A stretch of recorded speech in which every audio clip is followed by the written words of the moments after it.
This is the Farming for a Better Climate podcast. Hello and welcome to this Farming for a Better Climate podcast.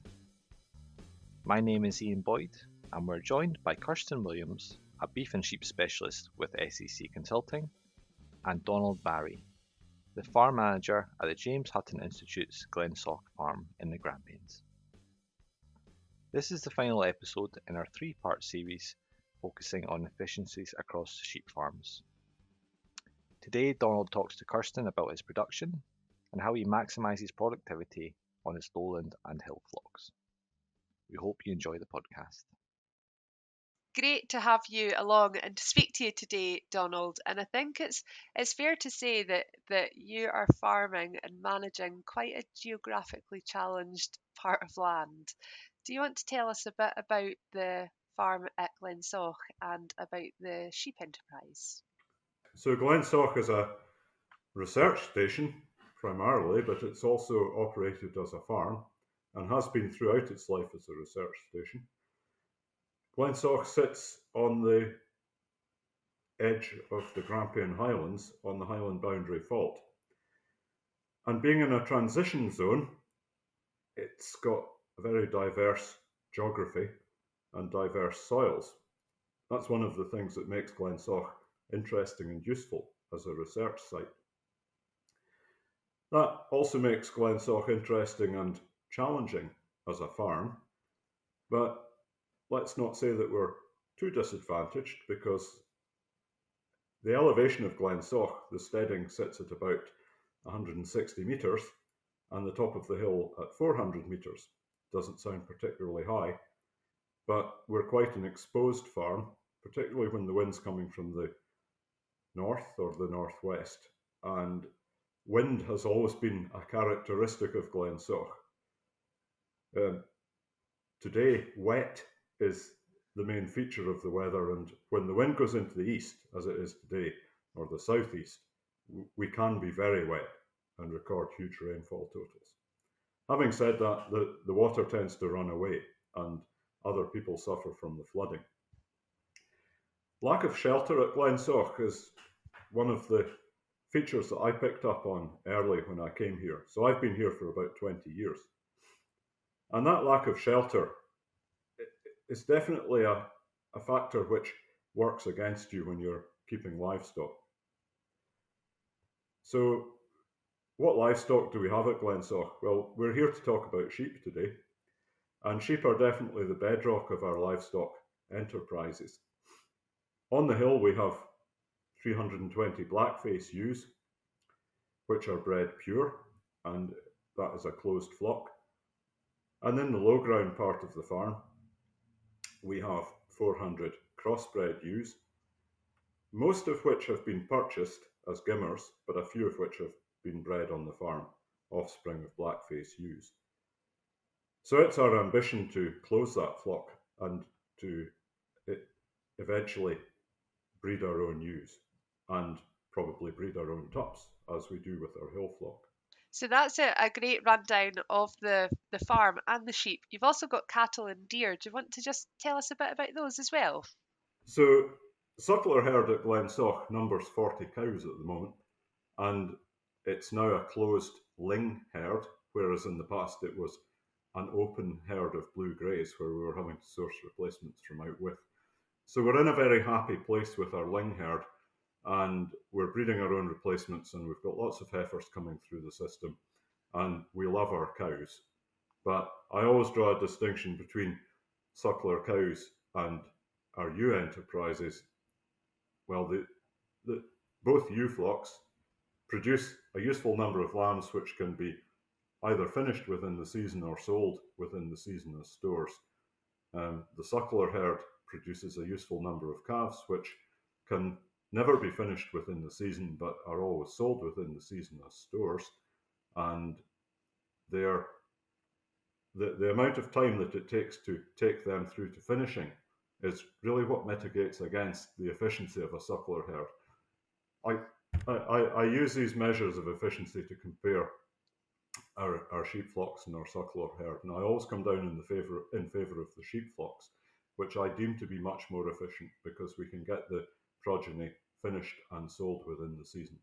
Do you want to explain a bit about the deer as well? The deer herd in some ways operates along similar lines to the suckler herd, where the progeny can never be finished within the season. And we've been lucky enough with our deer herd, which numbers 90 hinds, to be able to sell some of the calves as stores at the end of the grazing season in previous years. But we do have the resources on the farm to take these through to finishing. So 90 hinds will typically give birth to about 85 calves, of which, say, between 80 and 82 will make it through to weaning. And one of the features of the deer herd is that the mortality in recent years has been very low. So again, a measure of efficiency. But where we tend to fall down is that, again, those calves can't go to within the season of birth. You've got some really nice points there, and really you're a true kind of upland farm where you've got the hill, you've got the better grass areas, and you're trying to maximise what you're getting from that land, aren't you? You've got Absolutely. your mixed enterprises, and they all have a place that they fit to maximise what resources you have. That word fit, well, expand that to environmental fit. So the deer herd is a good environmental fit. If you think where those red deer hinds came from, a montane environment, colder, wetter, less well endowed in a nutritional sense, and they've come to Glensaugh and they think it's great. And they're in the land of milk and provided honey. we can keep them healthy, they're very productive. Similarly, the blackface ewe is a good environmental fit. If you use the amount of supplementary feeding that those animals require as a measure of their environmental match, then the deer herd, provided they've got enough rough grazing, will survive throughout the year on our hill. The ewe flock, well, in a mild open winter, they would also survive throughout the year. With the ewes, we run into problems related to multiple births, and that brings us into the field of nutrition, which I think we're going to discuss in more detail. So that's a great rundown of what is happening at Glensaugh. There's obviously a lot going on. Today we're speaking about sheep specifically, and the podcast is with Farming for a Better Climate, and we're really looking at how we can reduce greenhouse gases emissions from sheep. And I think there's many a production change. We've spoken about efficiency already, and there's a lot of small tweaks that can actually make a massive difference. The likes of grassland management, having more legumes in the sward, reducing nitrogen. There's so many benefits, and I think it's really good to speak to you today, given that you've got the two flocks.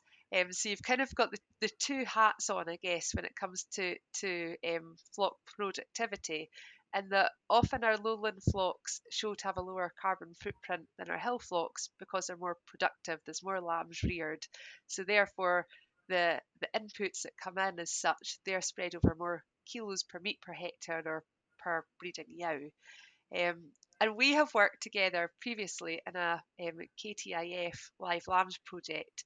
And with that Live Lambs project, we looked at the project farmers' figures. You were one with Glensaugh, and I remember how good your rearing figures were for the hill system. And I think that's something that there's a lot can be learned from farmer to farmer, just hearing how different people do different things. And I guess we're in October, we've got Storm Baba outside, you're coming up to tupping time, and I was just wondering, what is your management for these ewes pre-tupping? What are you doing to get them prepared for the next breeding season? Kirsten, you've asked me about our management pre-tupping, and we're now in the run-in period to the next production cycle, but that run-in period actually started a couple of months ago. So I'll come back to nutrition again and again. Coming from a traditional hill farming background, I've always recognised that ewes have to be fit in the back end of the year, And by that, I mean that they're in good body condition. They have reserves on board that are going to take them through the winter. That process of accumulating reserves started at least a couple of months ago. So our hill ewes are running fairly thin on the ground here at Glensaugh. So there is really no competition for resources. The hill is in good order in that it's burned rotationally, so the herbage, the vegetation that's available, is of reasonable quality. Provided we have no health issues in the flock, it's reasonable to expect that the ewes will go into the back end in good body condition. Turning to our hill flock, we don't want there to be any shocks, so there would be no point in flushing the ewes, bringing them onto even better pasture than they're on, because in fact, we don't want a large number of multiple births in our hill ewes. The ideal ewe would rear a single lamb and rear it well. Whereas with our low ground flock, well, the theme is really very similar, that those ewes were weaned at the beginning of July. So they've had the months of July, August, September, and now October. That's 4 months to recover body condition and accumulate reserves. Again, no shocks. We will have enough multiple births from our low ground flock, in fact, more than we really want. And they come into tupping in good body condition, and hopefully they all get in lamb quickly. Again, it's all down to nutrition. And where's that nutrition coming from? It's coming from the environment. The hill flock, the black-faced ewes, spend most of their lives out on the open hill. The low ground flock, they flip between the improved pasture in the heart of the farm, which they have access to while they're rearing their lambs, and occasionally between spaining time and tup time, but they also make quite a lot of use of the marginal ground that lies between the improved low ground and the unimproved hill. I think your message there, your main message I've taken there really is body condition score is king. Yes. And that drives so much in efficiency, but it is also a lovely check for yourself and your environment too, that everything's working, that your health is right, your management's right, your nutrition's right. And if they've got that condition on them, they're weaned nice and early. You're saying you're weaning in July. So how old's the lambs at that point? When is it you're actually lambing? So we're lambing at the beginning of April. So the low ground flock is being weaned at about 90 days, 3 months of age. Yeah. The hill flock, slightly different. I thought that early weaning might be the key to success there, but the weaning of the hill flock tends to be timed more relative to when those lambs will be sold, because lambs come off the hill at weaning from that clean environment, clean and with good skins, we hope. Bringing them into the low ground fields, which are full of parasites, unfortunately, can lead to problems with scour and make lambs unsaleable. So this year we actually postponed the weaning of the hill flock until early September.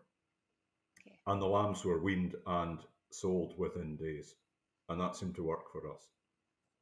So the wastage between weaning and the point of sale is another area that has to be looked at in terms of efficiency.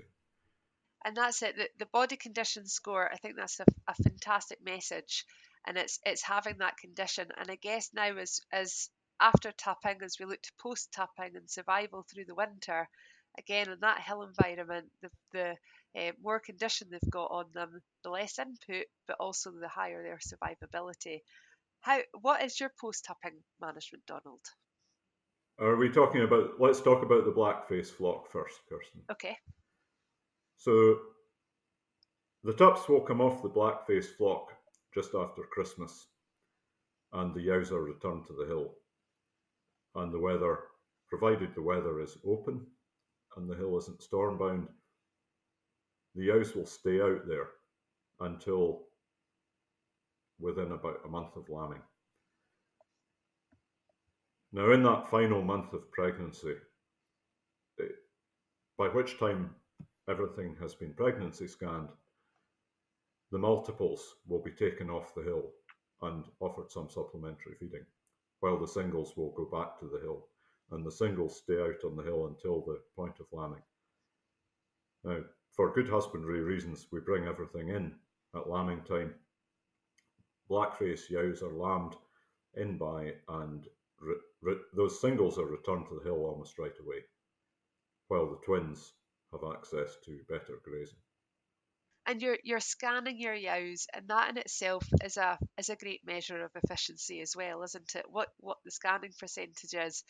But I think actually in a hill situation, scanning percentage you're aiming for one lamb per ewe is probably more so your rearing percentage or your rearing rate that's a better measure of productivity, I guess, isn't it? Yes.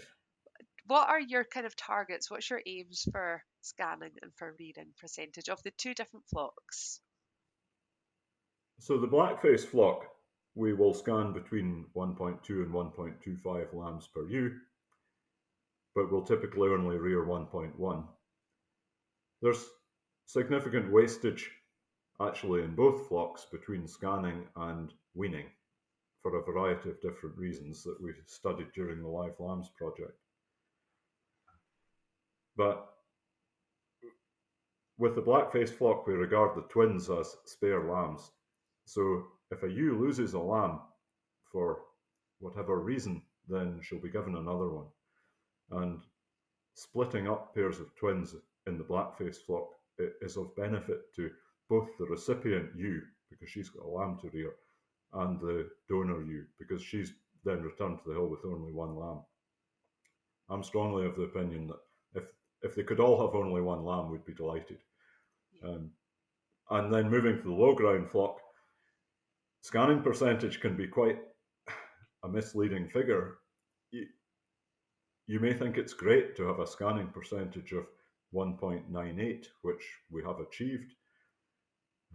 What does that translate to in real life? Well, with those low ground ewes and trying to manage them efficiently, if they could all produce 2 lambs per ewe, we'd be delighted. But we have a significant number of triplets in the mix, and we also have singles in the mix.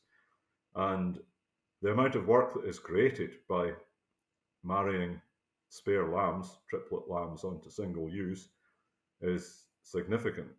And sadly, the amount of wastage in triplet litters is also significant because they don't all come into the world alive. And returning to the theme of nutrition, an undernourished twin-bearing ewe will probably get through, but an undernourished triplet-bearing ewe will have significant problems, which can result in the loss of not one lamb, but all 3. So the scanning figure of 1.98 is quickly eroded. Generally have a lamb losses figure within Scotland of 15 to 20% between scanning and rearing or from to sale, which is massive losses. So when you're speaking there about there's losses and the Blackie hill ewes are scanning 1.2 to 1.25 and you're rearing 1.1, that to me is really low lamb losses. But there is still waste in the system, and you've got various different elements there, and you've got an environmental challenge, but that nutrition is a massive element in there, and having the ewes nutrition right pre-lambing to then have the ability to have a healthy lamb born that's quick to get up onto its feet, it's got good quality colostrum, it's got a good supply of milk. It's really given it that great basis of life. And the fact that you're taking them inside to lamb them before turning them out, you're giving them that best start to life. And I guess for your indoor system, hygiene is an absolute massive part of your lambing routine to ensure that you're not giving them extra challenge than they would be from the outside. That's right, Kirsten. So hygiene with the hill flock is not so much of a problem, whereas the in-by lambing happening inside, hygiene and the effects of poor hygiene, which can include things like watery mouth in early life, it is a an area that we have to be strongly focused on, in spite of our best endeavours. For example, mucking out pens between use and using disinfectants. We still lose lambs in very early life to watery mouth, which is an enteric gut infection. Key to success there, milk supply, lots of colostrum. Colostrum is full of antibodies. It's an antidote to some of the infective organisms that the lambs will take on board, because let's face it, the first thing the lamb does is ingests a whole load of E. coli. It's inevitable as it suckles from its mother. But the colostrum is an antidote to that problem to a certain extent. It's the superfood for lambs, really, isn't it? Yes. Get a good quality and quantity into the stomach, and it's half the challenge from that point. There's a very strong link between nutrition and health and nutrition and disease. And well-nourished animals will tend to ride out a certain level of challenge. And it would be the same if you think of something like worms. If you've got a healthy adult flock, a worm challenge really shouldn't counteract deaths. Whereas if you've got a nutritionally challenged adult flock, then something like worms could just be the thing that tips them over the balance, can't it? That's correct. We tend to regard worms as a manageable problem, but in 2023 we encountered coccidiosis for the first time in many years. So we had lambs that were looking very well and very even, well-nursed lambs at weaning in early July. And July was a wet, muggy month, and coccidiosis was a real problem. By the end of the month, we'd lost a number of lambs and we had many lambs scouring. And sadly, the damage was done by that point, and it's taken a long time for some of these animals to recover. And 2023 has been a year where worms have been a common challenge for folk. And we spoke in a different podcast of this series with one of our vets at SRUC, Fiona Crowden, who highlighted that just the way the year has gone in July, you think there was a constant rain, which is great for the life cycle. And it's different types of worms that are coming in now as well, like the homunculus. So it's no 2 years are the same. No 2 years management can be comparable, can they? That's correct. I've always regarded sheep as dry land creatures that just tolerate our climate. But on a farm like ours, and probably most others, ewes will usually thrive in dry weather, provided the grass doesn't burn up. And that's rarely been a problem at Glensaugh. So the spring here was dry, and ewes and lambs thrived. Now, Donald, you have been a very early adopter of the use of technology and recording data and using that data to then enhance your productivity of your flock. Can you tell us what measures are you recording and how are you going about recording them? So what led me into the use of data was that I was keen to identify unproductive females and get rid of them. So a very simple way of using data, and all of our ewes exist on a database. So we have the ability to add information to those ewes records. Coming back to my main point, at lambing time, there is a notepad in the lambing shed, and anything that gives us problems goes in the notepad, and then I upload that information onto the ewes records. And quite often, as I'm uploading the information, I find the word cull written. That decision is made by the stockman and is absolutely respected, and she is then put onto a cull list. At weaning time, the ewes are scanned, and anything that has cull against it will come up in red lights, as it were, and she's out of the flock. So that's a simple way of using data.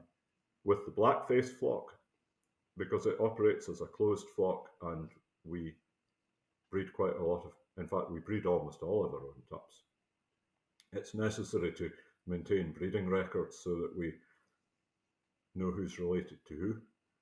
And all of that flock has been recorded since 2016. So we've got a full service history, if you like, of every animal in the flock, who her mother was, who most of the sires are, and not all of the sire data is known, but key ewes, productive ewes, tend to go into single sire groups, and on the computer we create the single sire group, we create the pregnancy record, and then when the lamb is born and recorded, a sire is identified, and that's very useful. It's the way I would like to go with the low ground flock, and in 2016 I started to record probably more data than we needed, or more data than we were able to use. But as we move towards closing the breeding of the low ground flock, we'll also move towards full recording of that flock. And so let's think of a different scenario here. And I think a lot of people find it's great to collect the data. We've got the data.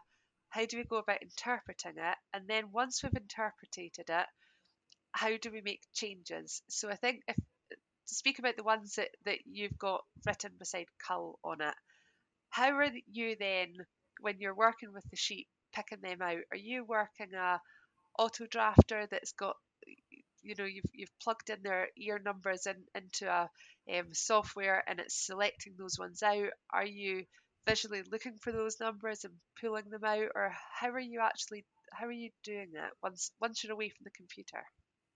So the auto drafter technology does exist and would be nice to have, but we don't have that here. So the user run up a race, and each tag is scanned individually with a handheld reader. The information on the handheld reader is synchronized with the database on the computer. So if that ewe is on a list and the list is flagged to flash up a message, it will flash up the message cull. But it's also possible to flag any animal on any list if you wish to, if you want to find her quickly. So if we're weaning, say we're weaning our black faces and we've got in round numbers 300 ewes coming off the race, then that's 300 tags that need to be scanned. But at least we're not catching them by the head and trying to read the tag upside down, which it's just not viable. And when we're speaking about here, the aim of the podcast here is that we're speaking about reducing methane emissions, and I guess that there's a big correlation there with productivity, and having these unproductive or barren or ewes that have had mastitis, ones that can't be producing, that aren't productive, and you're saying like you're using the data to eliminate these unproductive females, and it's having them out of the flock completely reduces the wastage, doesn't it? There's not the inputs going into them, they're not grazing the grass, it could be having productive animals on it. And I think when you said as well earlier that your hill ewes, they're probably a lot more parasite free than the lowland type ewes, because they've got that scope, they've got that area. Whereas if you're keeping the unproductive ewes there as well, then those burdens can start to build up too, can't they? And maybe if we think about health now, and our main probably production losses in health is lameness, parasites, and then our iceberg type diseases, our MV, our OPA. And I guess your two flocks are very different, and that one is probably a higher burden parasite risk, as well. The higher stock ewes are probably more of a lameness risk than your more extensive ewes. How do you manage that environment, and how do you manage the health of the flock?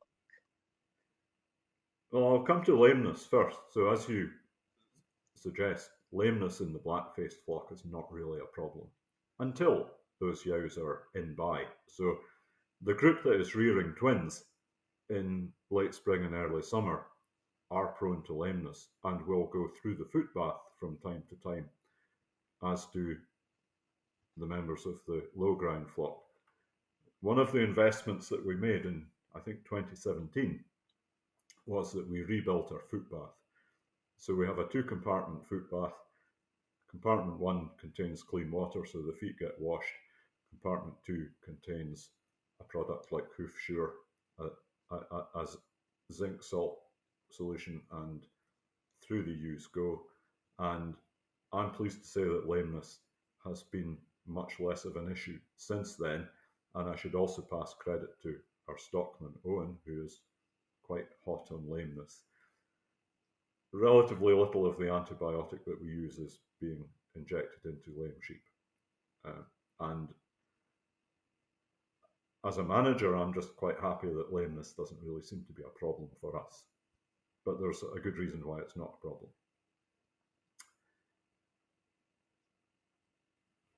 Parasites are much more of an issue. And again, the hill flock, relatively free of parasites. Until we focus on things that fly and crawl. So flies, ticks,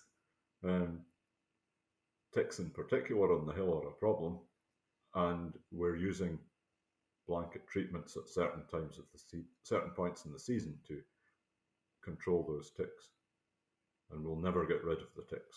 It's just a problem that we have to manage. Coming back to the low ground, it's things that crawl and live in the grass that are the problem. The unseen species that live down there in the depths of the grass or in the surface of the sod. I mentioned coccidiosis, which, looking back into the records, it hasn't reared its head for years and years. And I know this because we've not bought any coccidiostat in many years, but in 2023 it was a major problem. Worms, much more of a routine problem, but in a dry spring, which tends to characterise our weather at Glensaugh, worms can be quite nicely held in check, but the problem then rears its head as soon as the weather changes. Interesting when you're speaking about ticks. Have you found the problem of ticks has got worse as the climate's changing, as we're having these warmer, wetter years? Are you seeing a difference there? I'm not sure if I see any measurable difference. It's just that throughout my adult life, the tick problem seems to have grown and become more of a problem. Whereas growing up in Ettrick in the Borders in the 1970s, ticks were virtually unknown. But in the history of tick management, that was actually a short interlude created by the overuse of organophosphorus chemicals, I suspect. And those products are no longer available to us for very good reason. So the products that we are able to use now have a useful active life, but they are not persistent in the environment. And are you dipping the sheep, or are you using a topical treatment on We're them? using topical treatments to control ticks, but we do dip once in the season in the back end, and that's an insurance policy against scab. Yeah. And of course, scab is another huge issue that can cause massive production losses as well. If the sheep are spending all their days scratching in posts, they're not eating and they're not being productive. So it's great to hear that you're also fighting against scab. So it sounds like you've got a very healthy flock, and it's great to hear you speaking about both health and nutrition and how they actually operate together as well. And I know that you make exceptional silage at Glensaugh, and it's great because that good quality silage actually then means that you limit the amount of inputs that are coming in at key times of the year, for instance, pre-lambing. I think it'd be great to hear what your secret is and how you achieve making good energy and protein silage on an annual basis. It's not just 1 year in 5, it's every year you're making good silage. Thanks, Kirsten. We are consistent with our silage. It's never award-winning, but neither is it ever poisonous, and it's always palatable and clean and doesn't, in its own way, cause any health problems. Because if you go to the extremely poor end of the silage spectrum, you might be feeding a product that actually caused more harm than good. Not only would it not satisfy the nutritional needs of the ewe, it would cause problems like listeriosis. So when I came to Glensaugh, I wasn't actually very good at making silage, but I quickly learned and realised the importance, because in this environment, winter lasts for a cow, winter lasts December, January, February, March, April, May, which is 6 months, and for a ewe, it's lasting December, January, February, March, so 4 months. We're never awash with grass here until the end of May. So cows are a different matter altogether, and I know we're not here to talk about cows, but coming back to sheep, we will usually have grazable grass from early April, which is why we lamb our cross ewes at the beginning of April. And as they leave the lambing shed, there is usually at that point sufficient grass to get them out and get them grazing. Once we become oversupplied with grass, which is usually around mid-May, then fields are closed off to allow that grass to grow on, and it's then harvested as silage. But it doesn't usually become harvestable until the end of June or beginning of July. So dairy farmers would scoff because it's never going to be quite good enough to feed to a lactating Holstein cow. But in terms of its ME, then 11 might be an achievable target. A D value of 70 and a protein content of, say, 12%.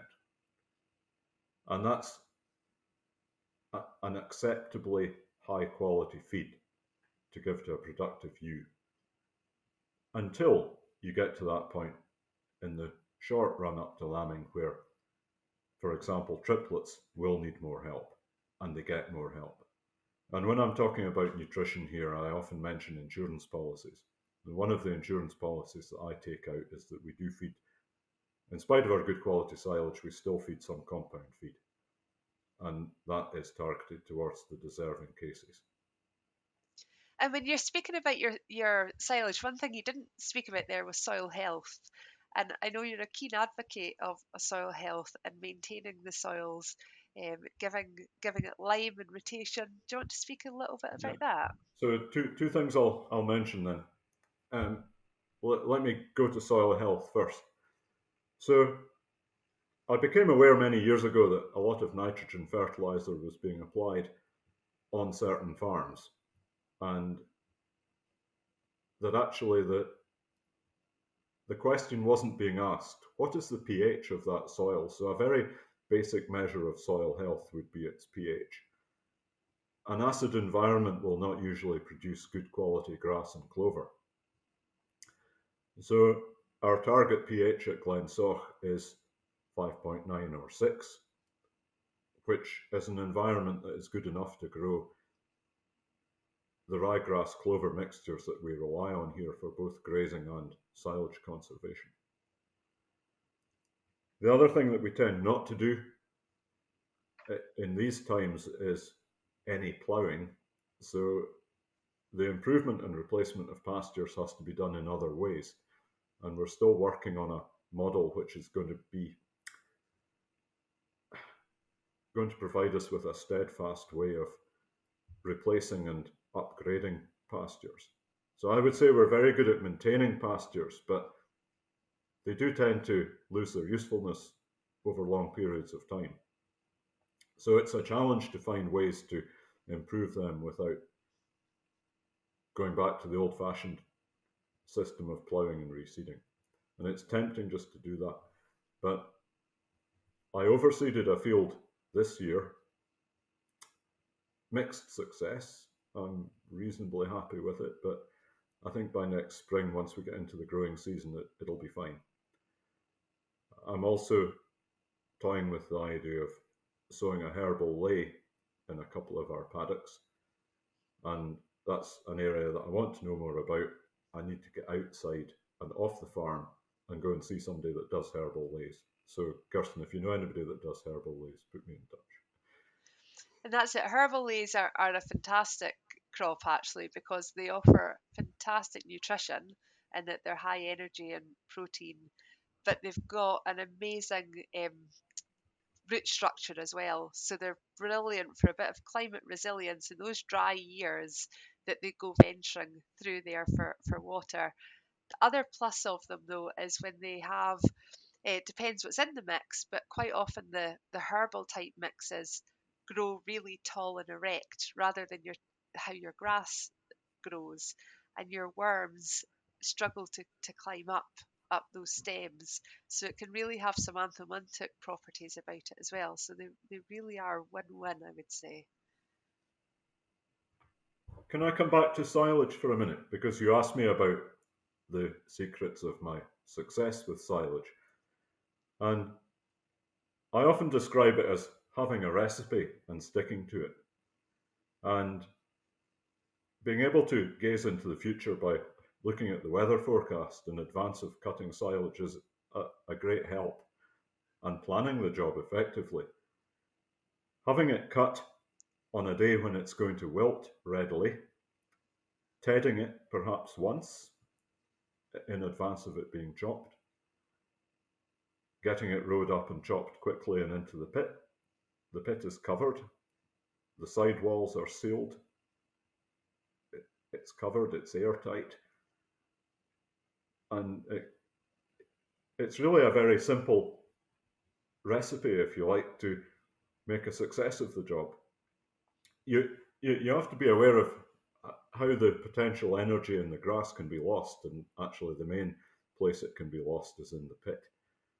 Pits that aren't well made and aren't well sealed, where aerobic spoilage is taking place, are a recipe for disaster, because some of your material is actually disappearing into the atmosphere, so that's not good for the atmosphere. And while it's disappearing, it's also spoiling in the pit, and areas of mold are developing, and moldy silage tends to be potentially toxic. So attention to detail is key. And I've had quite a bit of help over the years from other people in the industry to make better silage and to eliminate some of the problems. I think your message there of attention to detail is probably an overarching thing from everything we've discussed today as well, isn't it? You've got your health, your nutrition, your yow management, your lamb rearing, your silage making, the attention to detail that's required in those to not drop the ball at certain times, and to keep that keen eye. It really is a key part to success, isn't it? It is key to success, but the other key to success is ensuring that the rest of the team is also on message and understands the fundamentals. So going back to the silage pit, I get negative feedback sometimes about the silage pit, about how there's a wee bit of mold on the left shoulder. And I think, well, I've seen a lot worse than that, but all right, how can we do it better next year to eliminate the mold? And we discuss the job and we make a better job of sheeting it down, and everybody pitches in. And the management of the grass also, we moved from an open set stock system to a rotational paddock grazing system, and there was a little bit of resistance to that in the early days. But given the additional grass that it has created or allowed us to utilise, I don't think anyone is now at all against this system, and that we all now believe in it, because we always have a move planned for our groups of ewes or groups of finishing lambs. And it almost harks back to the time when pastoral farmers were nomadic. Once you'd grazed out a bit of grass, then you had to move your stock on. And the stock themselves actually like this system. So it's a win-win situation. And that's it. The sheep are getting the grass when it's at its most nutritional basis as well. So it's benefiting the whole system as well as the grassland management. Absolutely. And when you put ewes onto a fresh paddock, it's like them throwing a party. They're having an absolutely great time. And about 2 days later, they start to bleat at you. All you ready for another party. Open the gate and they'll be out. But you have to wave your finger at them and tell them to be patient, and usually make them tough it out for another day. The difficulty with... Yeah, sorry, Kirsten, we could Twitter on all day. On you go. Finally, Donald, I would like your opinion on We're looking at reducing emissions from sheep. We're looking at net zero. What would be the top 3 attributes that you would love to see in the sheep of the future, the net zero sheep? I had to give this one some thought, so I have got 3 points. That my hill ewes would all have 1 lamb per ewe, and my low ground ewes would all have 2 lambs per ewe. And if it could be so ordained, it would eliminate a huge amount of work, it would eliminate a huge amount of supplementary feeding, and it would definitely improve the efficiency of the system. But I doubt if we'll ever get there. My second point is that all my ewes will be excellent mothers. Now that's more within my control, because by breeding and selection over the years, it's possible that most of my ewes one day will be excellent mothers, possibly after I've retired and left Glensaugh, but we are moving in that direction. And we get there in 2 ways. One is the simple way, which is culling out the ewes which underperform, but it's much more difficult to select genetic potential from within your flock and to breed from that. But closed flock breeding does provide you with the opportunity, if you can identify an excellent mother, to retain those genetics within the flock and spread it around. And we know we've achieved that with our suckler herd. Quite possible to do it with our ewe flocks. The third point would be that the lambs that we rear will have excellent conformation and will have a higher killing out percentage. Again, that is within our control to a certain extent, and how we breed will influence that. But going back to point 2, that we are breeding excellent mothers, there is sometimes a little bit of a compromise between breeding excellent mothers and the conformation and type of the lamb. As a closing remark, I would say that a lot of the things that we do in farming and in life in general are a compromise, and there will be a compromise between those 2. I think that's 3 really nice points. The hill ewes all having 1 lamb and rearing 1 lamb, and the lowland all having 2 and rearing 2. What a dream. It'd be lovely for that one to come. Your second and third of your excellent mothers and your excellent conformation is all things that are very achievable, isn't it? With nutrition, health, genetics. Yes. And with your data management and data collections, I think you'll be there long before you're retired, Donald. I think you'll definitely see the fruits of your labour. We could put other things on the shopping list, like a vaccine for coccidia. And I said 3 things, we know. would have a list of You would 100. just create a long list, but actually the sheep farming industry has had that long list for forever. So since we started to delve into the science of sheep production, and the big challenges that we faced 100 years ago in my grandpa's time were things like Braxy, and we learned how to overcome Braxy with the development of a vaccine. And then 7 other vaccines followed. So, Braxy might have been one of the first, and then the other ingredients of Heptivac are all in there too. And it would be lovely to have a sheep of the future that could maybe repel flies and repel any kind of parasites, internal or external. But that's the exciting thing, I guess, is where do genetics take us? I think you have to recognise that your ewe flock is part of nature, and the ewe flock is it's providing a good lunch for a whole lot of nature's other creatures, the undesirable ones, and we to a certain extent have to learn to live with them and manage them. We have covered a lot of ground there today, Donald, between really health, genetics and nutrition, and what you're doing at Glensaugh to stabilise the flock for the future, whilst having the mind of increasing productivity. So thank you very much for joining us today. I've really enjoyed the discussion with you, and it's been great to hear what's happening at Glensaugh. So thank you. Thank you, Kirsten. It's been a pleasure to talk sheep again and to touch on so many useful points. And it actually refocuses my mind on what's important as we look forward to the 2024 breeding season. Thank you, Kirsten and Donald. To listen back to all of the episodes in this series, make sure to follow and subscribe to this podcast. For more information on all the topics covered, please visit the Farming for a Better Climate website. Thank you for listening.